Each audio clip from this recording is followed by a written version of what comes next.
आज हम लोग नया चैप्टर शुरू करने वाले हैं, वो है हमारा चैप्टर 5 जिसका नाम है दैनिक जीवन में रसायन। इसके अंदर हम लोग क्या करने वाले हैं, अम्ल, क्षार और लवण के बारे में क्या करने वाले हैं, पढ़ने वाले।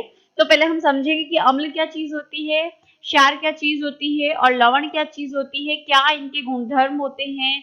उसके बाद पीएच क्या होता है ना, इन सारी चीजों के, और पीएच की जो दैनिक जीवन में उपयोगिता है वो क्या होती है, उसके बारे में हम लोग पढ़ेंगे। तो सबसे पहले हम समझते हैं, क्योंकि हम पढ़ने वाले हैं इसके अंदर किसके बारे में, अम्ल, क्षार और लवण के बारे में, है ना। अम्ल, क्षार और लवण।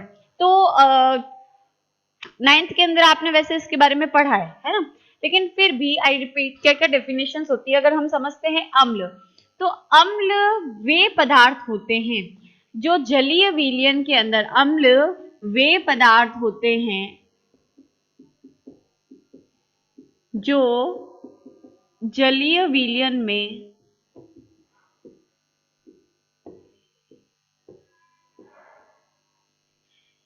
H+ आयन देते हैं। ठीक है, जैसे कि सपोज HCl, हाइड्रोक्लोरिक क्या है, एक अम्ल है ना। इसको हमने जैसे ही जलीय विलयन में डाला, एक्वस मीडियम में हमने इसको डाला है ना, तो क्या होगा, ये टूट जाएगा, आयनित हो जाता है। आयन देते हैं, आयनित होगा मतलब टूटेगा, तो H+ होता है और Cl- होता है ना। तो H+ अलग हो जाएगा, Cl- हो जाएगा, प्लस H2O रह जाता है। ठीक है, तो ये यहाँ पर क्या है, ये प्रोटोन है, क्योंकि इसके ऊपर कौन सा चार्ज है, प्लस चार्ज है। बट ये जो है जो H+ आयन है वो बहुत ज्यादा क्या होता है, क्रियाशील होता है, बहुत ज्यादा क्या होता है, रिएक्टिव होता है। तो जैसे HCl को पानी में डाला, यानी इस अम्ल को हमने पानी में डाला, पानी में डालते ही H+ का चार्ज होता है इसके ऊपर, ये अलग हो जाएगा, Cl- ये अलग हो जाएगा, दोनों एक दूसरे से अलग हो जाएंगे, टूट जाएंगे, अपघटित हो जाता है। ठीक है, अब देखो आप सामने देख रहे हो कि आपको क्या मिल रहा है, H+ आयन। तो हम डेफिनेशन तो यही दे रहे हैं कि वे पदार्थ जो जलीय विलयन में क्या देते हैं, H+ आयन देते हैं, उन्हें हम क्या कहेंगे, अम्ल कहेंगे। आगे बात समझ में, तो HCl देख लो, H+ आयन दे रहा है ना, प्रोटोन दे रहा है, तो इसीलिए इसको अम्ल बोला जा रहा है। आगे बात समझ में, अब क्या होगा, इसके अंदर ये जो H+ आयन होता है बेटा, मोर रिएक्टिव होता है, बहुत ज्यादा क्या होता है, क्रियाशील होता है। तो ये किससे रिएक्ट कर देता है, ये जो जल होता है उससे क्या कर देता है, जल के अणु से रिएक्ट कर देता है, रिएक्शन कर देता है। तो यहाँ पर देखो हाइड्रोजन के कितने परमाणु है, 2, इधर कितना है, 1, और ये 2। तो देखो अब जो इससे नई पदार्थ बनेगी, Cl- हो गया, प्लस क्या बन जाएगा, H3O+। तो H3O+ बनेगा, तो इसे हम बोलते हैं हाइड्रोनियम आयन, हाइड्रोनियम आयन कहा जाता है। तो कहने का मतलब ये है कि जो अम्ल होते हैं वो जलीय विलयन के अंदर क्या देते हैं, H+ आयन देते हैं। और चूंकि ये प्रोटॉन या H+ आयन बहुत अधिक क्रियाशील होता है, इसलिए ये विलयन के अंदर मुक्त अवस्था में नहीं मिलता, और ये जल्दी से रिएक्ट कर जाता है किसके साथ, H2O के साथ, और क्या बना लेता है, H3O, यानी हाइड्रोनियम आयन जो होता है उसका क्या कर लेता है, निर्माण कर लेता है। ठीक है, तो इन्हें हम क्या कहते हैं, अम्ल कहते हैं। उसके बाद अगर हम लोग क्षार की डेफिनेशन देखते हैं, क्षार क्या चीज होती है, क्षार जो होती है, क्षार की डेफिनेशन बेटा, क्षार की डेफिनेशन बनती है कि वे पदार्थ जो जलीय विलयन में क्या करते हैं, OH- आयन देते हैं, वो क्या होते हैं, क्षार होते हैं। तो यहां पर अगर हम समझते हैं, देखो क्षार क्या चीज होती है, कि वे पदार्थ जो जलीय विलयन में OH- आयन देते हैं, क्षार कहलाते हैं। आगे बात समझ में, जैसे कि NaOH, इस पे प्लस होता है, इस पे माइनस, जैसे ही H2O में डालोगे Na अलग हो जाएगा, OH- अलग हो जाएगा। तो ये OH मिल रहा है कि नहीं मिल रहा है, मिल रहा है ना। तो इसीलिए इसे कहा जाता है कि ये क्या हो गया, एक क्षार हो गया, है ना, सोडियम हाइड्रोक्साइड, ये क्या हो गया, एक क्षार हो गया। तो क्षार क्या करते हैं, जलीय विलयन में क्या देते हैं, OH माइनस आयन देते हैं। आ गई बात समझ में? तो ये क्षार की डेफिनेशन हो गई। अब आता है यहाँ पर लवण। लवण क्या चीज होती है? तो जब भी अम्ल और क्षार की अभिक्रिया करवाते हैं, अभी हमने अभिक्रियाओं के प्रकार पढ़े थे, तो अम्ल और क्षार की अभिक्रिया करवाते हैं तो उसको उदासीनीकरण अभिक्रिया कहते हैं।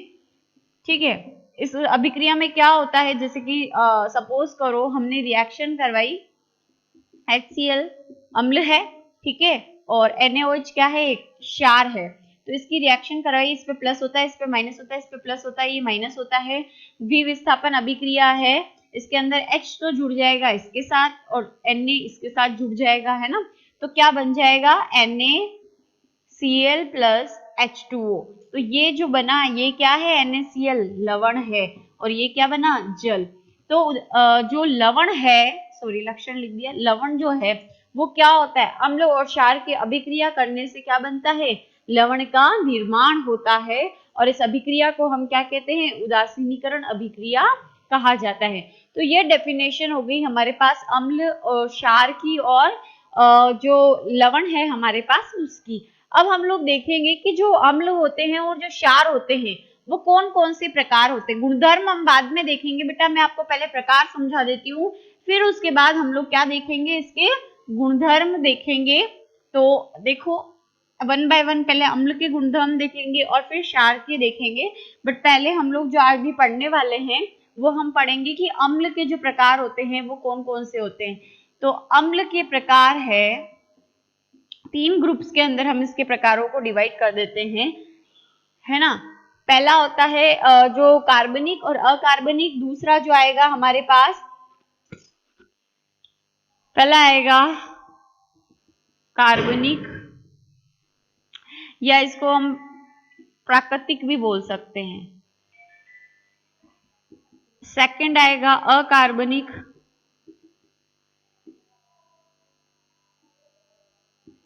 इनको खनिज या कृत्रिम भी कह सकते हैं हम, ठीक है। उसके बाद आता है तनु व सांद्र अम्ल, ठीक है।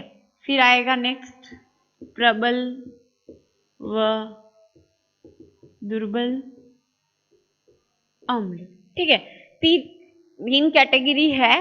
पहली है हमारे पास कार्बनिक और अकार्बनिक अम्ल, तनु व सांद्र अम्ल, और तीसरा होता है प्रबल व दुर्बल अम्ल, ठीक है। इनके हम लोग क्या करेंगे, अलग अलग टाइप्स को देखेंगे।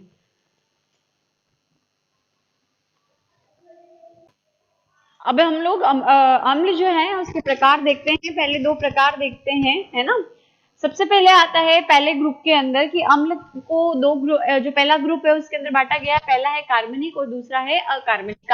अकार्बनिक जो होते हैं उनका निर्माण जो है मनुष्यों के द्वारा किया जाता है प्रयोगशाला में यूज करने के लिए, वो कृत्रिम कहलाते हैं। और कार्बनिक जो है वो प्रकृति के द्वारा क्या किए जाते हैं, प्राप्त होते हैं।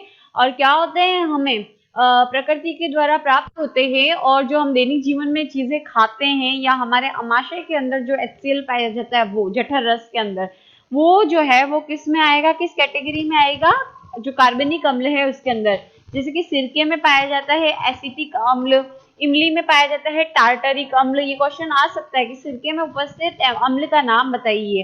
संतरे के अंदर एस्कॉर्बिक अम्ल, लाल चींटी के अंदर फॉर्मिक अम्ल, और जठर रस में HCl। सारे के सारे अगर टेस्ट करते हो तो खट्टा लगते हैं, है ना, स्वाद कैसा होता है इनका, खट्टा। तो दैनिक जीवन में हम जितनी भी चीजें खा रहे हैं और अगर वो हमें खट्टी लगती है, जैसे इमली खाते हो तो खट्टी होती है, क्यों होती है, क्योंकि उसमें क्या है, टार्टरिक अम्ल है। आगे बात समझ में। चींटी हमें डंक मारती है, हमारा रेड हो जाता है और हमें जलन होती है, क्यों, क्योंकि उसके डंक में क्या होता है, एसिड होता है, और कौन सा होता है, फॉर्मिक एसिड होता है। इसकी वजह से हमें क्या होती है, जलन होती है। आगे बात समझ में। फिर आता है अकार्बनिक, या इन्हें खनिज अम्ल के नाम से भी जाना जाता है। कृत्रिम होते हैं, मानव निर्मित होते हैं, और जो प्रयोगशाला है, फैक्ट्रीज हैं, उनमें यूज करने के लिए इनको क्या किया जाता है, बनाया जाता है। जैसे कि HCl हाइड्रोक्लोरिक अम्ल, एक तो हमारे अमाशय में पाया जाता है और एक HCl जो है हम कृत्रिम रूप से भी बनाते हैं, ये चीज ध्यान रखना। फिर आता है H2SO4 यानी सल्फ्यूरिक अम्ल, HNO3 यानी नाइट्रिक अम्ल। तो ये सब क्या है, आपके अम्लों के प्रकार हैं। दो ग्रुप है जो प्राकृतिक और कृत्रिम के आधार पर बनाया ग्रुप जो है वो बनाया गया। फिर उसी आधार सेकंड है कि आयनित कितना होता है। अम्ल जो है जलीय विलयन में डालते हैं, अभी मैंने समझाया कि अम्ल को जब भी आप जलीय विलयन में डालोगे तो H+ आयन देता है। तो अगर वो पूरी तरह से आयनित हो जाता है, जैसे कि सपोज करो माना मैंने HCl लिया, तो HCl जो है यहाँ पर HCl जो है 4 ml मैंने लिया है ना, तो यहाँ पर 4 जो है H+ अणु बने प्लस 4 क्या बने Cl माइनस, यानी यहाँ H+ आयन है, मतलब कंप्लीटली ये जो HCl है वो किस में टूट गया है, H+ आयन में टूट गया है। तो अगर कोई अम्ल पूरी तरह से आयनित हो जाता है, पूरी तरह से टूट जाता है और H+ आयन अधिक मात्रा में देता है तो वो प्रबल अम्ल कहलाता है, जैसे कि HCl हो गया, HNO3 और H2SO4, यानी ये अकार्बनिक अम्ल जो है वो। फिर आता है दुर्बल अम्ल। दुर्बल अम्ल क्या होगा, जस्ट इसके अपोजिट हो जाएगा। ये प्रबल है क्योंकि ये पूरी तरह से आयनित हो रहा है, और जो पूरी तरह से आयनित नहीं हो पाता जलीय विलयन में वो क्या कहलाएगा, दुर्बल अम्ल कहलाएगा। फॉर उदाहरण जैसे हम फॉर एग्जाम्पल इसके कार्बोनिक अम्ल होता है, फॉर्मूला है इसका H2CO3, और एसिटिक अम्ल है CH3COOH। ये प्रकार हो गया। एक ग्रुप और होता है जिसमें हम जलीय विलयन के अंदर कितनी सांद्रता ले रहे हैं उसके आधार पर भी अम्लों को क्या किया जाता है बेटा,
होते हैं दुर्बल क्षार, प्रबल क्षार, चलो इसको पहले तनु वाले को ले लो, तनु क्षार और सांद्र क्षार। क्या मतलब होगा, सेम वही है कि यदि विलयन के अंदर क्या होगा, तनु के अंदर जल की मात्रा अधिक होगी और क्षार की मात्रा क्या होगी, कम, और यहाँ पर भी क्या होगा, जल की मात्रा जो है वो कम होगी और क्षार की मात्रा क्या होगी, ज्यादा। तो ऐसे जो क्षारीय विलयन जिसके अंदर क्या होता है, यदि क्या होगा, जल ज्यादा होगा और क्षार कम होगा तो वो तनु क्षार कहलाएगा, और जल क्या होगा, कम होगा और क्षार की अधिकता होगी तो क्या होगा, सांद्र क्षार कहलाएगा। आगे बात समझ में, तो इस तरीके से प्रकार बनाया जाता है। उसके बाद प्रबल क्षार और दुर्बल क्षार भी होते हैं, है ना। क्षार के प्रकार में प्रबल क्षार और दुर्बल क्षार, क्या बनेगी डेफिनेशन, अभी अम्ल के आधार पर बनाते हैं। प्रबल अम्ल किसको कह रहे थे, जो जलीय विलयन में पूर्ण रूप से आयनित हो रहे थे, तो क्षार क्या होंगे, ऐसे क्षार जो जलीय विलयन में पूर्ण रूप से आयनित हो जाते हैं, क्या कहलाएंगे, प्रबल क्षार। जैसे कि KOH, potassium hydroxide, Na OH। आगे बात समझ में। तो पोटेशियम हाइड्रोक्साइड और NaOH किसका उदाहरण है बेटा? प्रबल क्षार का। फिर जो ऐसे क्षार जो जलीय विलयन में पूरी तरह से आयनित नहीं होते हैं, क्या कहलाएंगे? दुर्बल क्षार कहलाएंगे। एग्जाम्पल अगर इसका लेते हैं हम लोग तो क्या हो जाएगा? एग्जाम्पल है हमारे पास दुर्बल क्षार का अमोनियम हाइड्रोक्साइड NH4OH और मैग्नीशियम हाइड्रोक्साइड। ठीक है, ये आंट एसिड भी कहलाता है MgOH। तो मैग्नीशियम हाइड्रोक्साइड और NH4 यानी अमोनियम हाइड्रोक्साइड क्या है? दुर्बल क्षार के उदाहरण है। ठीक है, इसको हम लोग जब हमारे एसिडिटी होती है उस एसिडिटी को यानी एसिड अधिक ज्यादा रिलीज हो जाता है हमारे आमाशय के अंदर, तो उस अम्लता को दूर करने के लिए हम मैग्नीशियम हाइड्रोक्साइड जो होता है वो देते हैं, तो अम्लीयता क्या हो जाती है? दूर हो जाती है। आगे बेटा समझ में। तो ये हमारे क्या हो गए? अम्ल और क्षार के प्रकार हो गए। अब इसके बाद हम लोग देखते हैं अम्ल के गुणधर्म जो है उनके बारे में पढ़ेंगे। अम्ल के कौन कौन से गुणधर्म हमको, यानी गुणधर्म का मतलब है कि क्या क्या विशेषताएं होती है अम्ल की, है ना। तो अम्लों की विशेषताओं को हम लोग क्या करेंगे? अब पढ़ेंगे।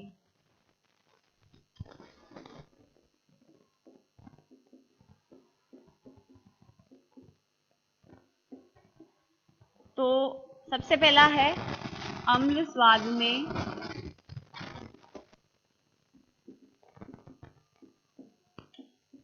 खट्टे होते हैं। टेस्ट करोगे तो कैसे होंगे? खट्टे होंगे। फिर उसके बाद नीले लिटमस को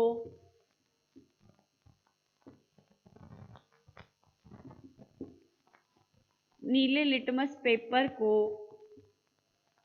अनील, हाँ, लाल में बदल देते हैं। ठीक है, शॉर्ट फॉर्म है इसकी अनील। यानी अम्ल, नीला यानी नीला, और ल यानी लाल। तो अम्ल किसको, नीले लिटमस को किस में बदल देते हैं? लाल में। तो इसकी शॉर्ट फॉर्म है अनील, याद रखने की। ठीक है, तो अम्ल स्वाद में कैसे होते हैं? खट्टे होते हैं। नीले लिटमस पेपर को क्या कर देते हैं? लाल में बदल देते हैं। तीसरा पॉइंट हो गया, जलीय विलयन में क्या देते हैं बेटा? जलीय विलयन में H+ आयन देते हैं। आगे बात समझ में, यानी जैसे HCl को हमने जलीय विलयन में डाला, H2O से मिक्स किया, तो H+ प्लस Cl-। आगे बात समझ में। तो ये क्या देते हैं? H+ आयन देते हैं, ये विशेषता होगी। अब देखो नेक्स्ट है, ये विद्युत के सुचालक होते हैं।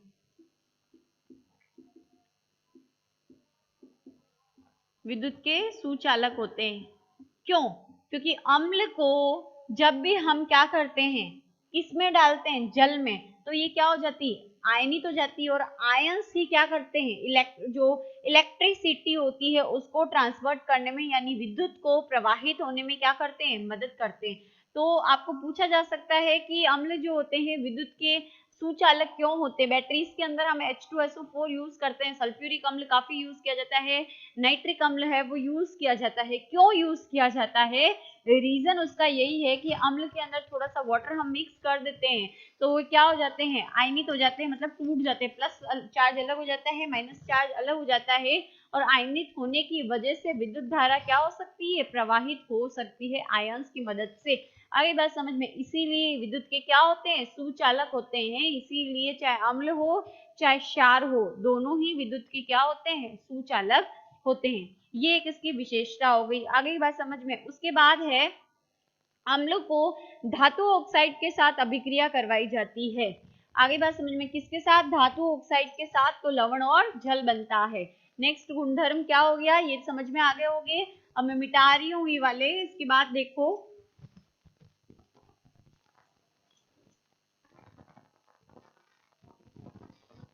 नेक्स्ट हमारा पॉइंट था 1 2 3 4, पांचवा पॉइंट कि अम्ल की धातु ऑक्साइड के साथ अभिक्रिया करवाने पर क्या बनता है, लवण प्लस जल बनता है। धातु ऑक्साइड, ये कॉपर है, इसके साथ ऑक्सीजन जोड़ दो, क्या हो गया, धातु ऑक्साइड हो गया ना, ऑक्साइड ओ, कॉपर Cu है ना, तो क्या हो गया, धातु ऑक्साइड हो गया। तो धातु ऑक्साइड की जो अभिक्रिया है, जैसे कि सपोज मैंने किसके साथ करवाई है, HCl के साथ करवाई है, तो क्या बनना चाहिए, लवण और क्या बनना चाहिए, जल बनना चाहिए। ठीक है, तो देखो ये H2O इससे निकल जाएगा, हाइड्रोजन है। ठीक है, आगे बात समझ में, आगे 2 लगाए क्योंकि जल को बनाने के लिए क्या चाहिए होते हैं, 2 H+ चाहिए होते हैं, क्योंकि जल का फॉर्मूला क्या है, अणु सूत्र क्या है, H2O है ना, तो इसीलिए आगे 2 लगाया है। तो ये जल तो अलग हो गया, H2O। अब ये क्या बचा हमारे पास, ये निकल गया पूरा। अब हमारे पास क्या बना, Cu और Cl बचा, लेकिन Cl के आगे क्या है, 2 है, तो क्या बन जाएगा, CuCl2, कॉपर क्लोराइड। ठीक है, तो ये क्या हो गया, लवण, और ये क्या हो गया, जल। आगे बात समझ में, तो ये आपके जो अभिक्रिया हो गई, यानी इसके ऊपर तो आपके प्लस चार्ज है क्योंकि धातु है, ये माइनस है, ऑक्साइड का है तो ये प्लस है, ये माइनस है। अब इस Cu की रिएक्शन हम किससे करवा रहे हैं, ये किसके साथ रिएक्शन करेगा, Cl माइनस के साथ करेगा, और ये जुड़ जाएगा इसके साथ। आगे बात समझ में, तो यहाँ पर आपके पास, मैं फिर से समझा देती हूँ, देखो क्या हुआ है बेटा, ये फिक्स है कि जब भी हम अम्ल की धातु ऑक्साइड के साथ अभिक्रिया करवाते हैं, जैसे कि CuO, ठीक है, ऑक्साइड है, ये प्लस है, धातु ऑक्साइड हो गया। ठीक, अब इसकी अभिक्रिया करवाई किससे हमने, अम्ल से, HCl से, है ना, सपोज एग्जाम्पल। ठीक, इसके ऊपर प्लस चार्ज होता है, इसके ऊपर माइनस चार्ज होता है, तो लवण और जल कैसे बनेगा, लवण और जल बनने के लिए देखो हमारे पास जो जल है उसके लिए हाइड्रोजन कितनी चाहिएगी, 2। ठीक है, तो आगे क्या लगा देंगे, 2, तो क्या हो गया यहाँ पर H2O, ये निकल गया ये वाला। ठीक है, बच्चा क्या, Cu और Cl क्या इधर 2 है, तो क्या बन जाएगा, CuCl2, कॉपर क्लोराइड और H2O। तो इस तरीके से जब भी अम्ल धातु ऑक्साइड के साथ अभिक्रिया करवाते हैं तो क्या बनता है बेटा, लवण, ये लवण है, कॉपर क्लोराइड, सॉरी हाँ, और ये क्या है आपके, जल। तो लवण और जल का निर्माण होता है। फिर अगर हम लोग क्या करें, इसी अम्ल की क्षार से अभिक्रिया करवाते हैं। ठीक है, लवण और अम्ल और क्षार की अभिक्रिया को हम क्या कहते हैं बेटा, उदासीनीकरण अभिक्रिया कहते हैं। तो जब भी अम्ल की क्या करती है, क्षार के साथ अभिक्रिया करवाई जाती है, तो अम्ल का जो प्रभाव होता है वो क्या हो जाता है, कम हो जाता है या खत्म हो जाता है। तो उसके फलस्वरूप क्या बनता है, लवण बनता है और जल बनता है। जैसे कि HCl एक अम्ल है, प्लस NaOH एक क्या है, क्षार है, इसके ऊपर प्लस है, इसके ऊपर माइनस है, इसके ऊपर प्लस है, इसके माइनस है, जो द्विविस्थापन अभिक्रिया है वो होगी। तो यहाँ पर देखो OH जो है वो इससे क्या होगा, किससे जुड़ेगा, OH के ऊपर माइनस है तो OH सॉरी इससे जुड़ेगा H+ से, और ये माइनस है तो क्या बन जाएगा, H2O, क्योंकि OH और एक H ये आ गया तो क्या बन गया, H2O प्लस यहाँ पर क्या हो गया, NaCl, तो Na+Cl-, तो लवण और क्या बन गया, जल बन गया। तो सेम आ गया यहाँ पर कि जब भी अम्ल को हम अभिक्रिया करवाते हैं किसके साथ, यदि धातु ऑक्साइड के साथ करवाएंगे तो भी लवण और क्या बनेगा, जल बनेगा। और अगर हम अम्ल की अभिक्रिया किससे करवाते हैं, क्षार से करवाते हैं, तो भी क्या बनेगा, लवण और जल बनेगा। तो ये एक गुणधर्म हो गया, इसकी विशेषता हो गई। उसके बाद नेक्स्ट विशेषता जो आती है वो आती है आपके कि अम्ल की यदि धातु के साथ अभिक्रिया करवाए जाए तो क्या बनेगा, आ रही बात समझ में, तो उसको हम और देख लेते हैं।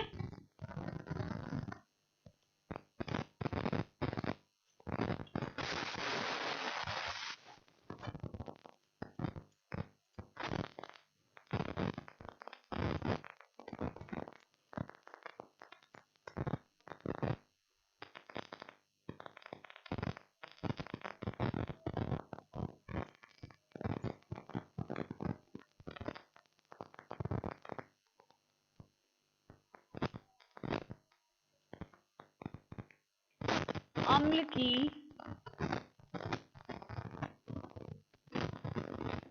धातु के साथ अभिक्रिया करवाने पर अम्ल की धातु के साथ अभिक्रिया करवाने के ऊपर क्या बनता है बेटा? लवण बनता है और हाइड्रोजन गैस बनती है। अम्ल की धातु के साथ अभिक्रिया करवाने पर क्या बनता है? लवण प्लस हाइड्रोजन गैस। अभी तक जब हमने अम्ल की क्षार से अभिक्रिया करवाई थी तो लवण और जल बना था। धातु ऑक्साइड के साथ करवाई थी तो लवण और क्या बना था? जल बना था। लेकिन अगर हम सिर्फ धातु के साथ अभिक्रिया करवाते हैं तो क्या बनता है हमारे पास? लवण प्लस क्या बनता है? हाइड्रोजन गैस बनती है। आ रही बात समझ में? जैसे कि फॉर एग्जांपल दिया हुआ है आपके बुक में ZnSO4 अम्ल है ना, सल्फ्यूरिक अम्ल। इसकी अभिक्रिया हमने करवाई किससे? जिंक से, जस्ता जिसको बोलते हैं, तो जिंक से अभिक्रिया करवाई हमने। तो ऑब्वियस सी बात है क्या बनेगा? हाइड्रोजन गैस बनेगी और क्या बनेगा हमारे पास? लवण। तो लवण ये माइनस है, ये प्लस चार्ज है, तो ये एक दूसरे से जुड़ जाएंगे तो क्या बन जाएगा बेटा? ZnSO4 प्लस क्या निकल गया अलग से? H2 अलग लग गया, तो H2 तो हमारी क्या हो गई? Hydrogen gas. आगे बात समझ में? और ये हमारा हो गया जिंक सल्फेट, जो कि एक क्या है? लवण है। आगे बात समझ में? अब इसको आपको अम्ल जो होते हैं, ये जो लवण होते हैं, जो लवण बनते हैं बेटा, ये कैसे होते हैं? हानिकारक। आगे बात समझ में? क्या होता है जब भी धातु के साथ अम्ल की अभिक्रिया हो जाती है तो लवण बनते हैं और ये लवण क्या होते हैं? हानिकारक होता है। इसीलिए आपने देखा होगा कि जब भी आपकी मम्मा जो है अचार बनाती है उसको या तो कांच की बन्नी में रखती है, चीनी मिट्टी के बन्नी में रखती है। कभी भी कोई भी धातु होती है लोहे की या लोहे के पीपे के अंदर नहीं डालते। क्यों नहीं डालते? रीजन होता है उसका, क्योंकि लोहा जो है, लोहे का पीपा जो बना हुआ है वो किसका बना हुआ है? धातु का। और केरी जो है अम्लीय है, खट्टी है ना, तो केरी में क्या है? अम्ल है। केरी में क्या है? अम्ल है। और लोहे का पीपा है तो लोहे का बना हुआ है, लोहा क्या है? एक धातु है। तो उसके साथ दोनों के बीच में अभिक्रिया करेगी तो क्या बनेगा? लवण। और ये जो लवण होता है वो कैसा होता है? हानिकारक होता है। और हानिकारक होने की वजह से उस अचार को क्या कर देगा? खराब कर देगा। आगे बात समझ में? तो एक नंबर में इस तरीके का क्वेश्चन पूछा जाता है कि जो खट्टे पदार्थ होते हैं, जो मुरब्बे होते हैं, जो अचार होते हैं, उनको लोहे के मर्तबानों में क्यों नहीं रखा जाता है? धातुओं के मर्तबानों में क्यों नहीं रखा जाता? तो आंसर इज कि जो हमारा मुरब्बा हो गया या अचार हो गया उसके अंदर अम्ल होता है, और जो धातु के अगर कंटेनर में हम उसको रखते हैं तो अम्ल और धातु अभिक्रिया कर कर लवण बना लेते हैं और वो लवण हानिकारक होते हैं। और जो हमारा मुरब्बा होता है, जो अचार होता है, उसको क्या कर देता है? खराब कर देता है। इसके अलावा आपके जो क्वेश्चन है घुमा के भी पूछा जाता है कि अम्ल तथा धातु जो होते हैं उनके बीच में अभिक्रिया होती है, उस अभिक्रिया की रासायनिक समीकरण लिखिए। तो रासायनिक समीकरण यही लिखोगे क्योंकि ये धातु हो गई, अम्ल हो गई, अभिक्रिया हो गई, ठीक है। अब उसके बाद आपकी बुक के अंदर एक डायग्राम भी दिया हुआ है जिसके अंदर ऐसे टेस्ट ट्यूब दी हुई है ना। टेस्ट ट्यूब जो है उसके अंदर ऐसे बताया हुआ है अम्ल यानी H2SO4 बताया है ना, H2SO4 बताया है। उसके बाद यहाँ पर एक नली निकल रही है, ये टेस्ट ट्यूब जो है स्टैंड पे लगी हुई है, यहाँ से पाइप निकल रहा है और ये साबुन जो है उससे भरा हुआ, यानी सर्फ या साबुन का जो पानी है उससे भरा हुआ एक टब बनाया हुआ है ना, इसी तरीके से है। और यहाँ पर इसको कोर्क से क्या किया हुआ है? ढका हुआ है। तो अब देखो उसमें इस प्रयोग से आप क्या समझ रहे हो कि जो टेस्ट ट्यूब है, ये जो परख नली है, इसके अंदर हमने अम्ल हमारा जो लिया वो कौन सा लिया? H2SO4 हमने क्या किया? लिया। अब H2SO4 जो हमने लिया, लेने के बाद उसके अंदर हमने क्या किया? किसके टुकड़े डाले? जिंक के टुकड़े डाल दिए कुछ। अब जिंक के टुकड़े डालते ही क्या रिएक्शन होगी? जिंक सल्फेट है वो तो यहाँ बनेगा जो तली में बैठ जाएगा। उसके बाद जो गैस है, गैस तो क्या करती है बेटा? बाहर निकलती है ना, रहेगी थोड़ी इसके अंदर। तो ये गैस जो है इस पाइप के द्वारा, ठीक है, इस कांच की नलिका के द्वारा होती हुई यहाँ पर क्या आएगी? इस साबुन युक्त जो पानी है उसके अंदर आएगी। अब साबुन युक्त पानी के अंदर आप पता है, आप फूंक मारते हो, हवा भरते हो तो क्या निकलते हैं? बुलबुले निकलते हैं, है ना। तो इस तरीके से क्या बन जाते हैं? बुलबुले बनते हैं। आगे बात समझ में? फिर उसके बाद इसके पास आप माचिस की जो है तीली, जलती हुई माचिस की तीली लाओगे तो चट चट की आवाज आएगी। तो क्वेश्चन आपको पूछा जाता है कि माचिस की तीली को ये जो बुलबुले हैं वो क्यों बनते हैं, क्योंकि यानी आपने अगर टेस्ट ट्यूब के अंदर H2SO4 और जिंक यानी अम्ल और धातु की अभिक्रिया करवाई तो बुलबुलों का निर्माण क्यों हुआ और उसमें चट चट की आवाज क्यों आई, तो बुलबुलों का निर्माण क्यों हुआ, क्योंकि यहाँ पर कौन सी गैस बनी, हाइड्रोजन गैस बनी। आई बात समझ में, तो हाइड्रोजन गैस जो है वो जली, इस वजह से यहाँ पर आवाज किसकी आई, चट चट की आवाज आती है। आगे बात समझ में, तो ये आपको जो डायग्राम है वो आपका इंपॉर्टेंट है, वो चाहे तो आप एक्सप्लेन करके खुद से लिख सकते हैं, वैसे मैं नोट्स में आपको दे दूंगी। आगे बात समझ में, तो यहाँ पर आपके ये अम्ल के गुणधर्म जो है वो कंप्लीट होते हैं। नेक्स्ट में मैं आपको क्षार के गुणधर्म समझाऊंगी।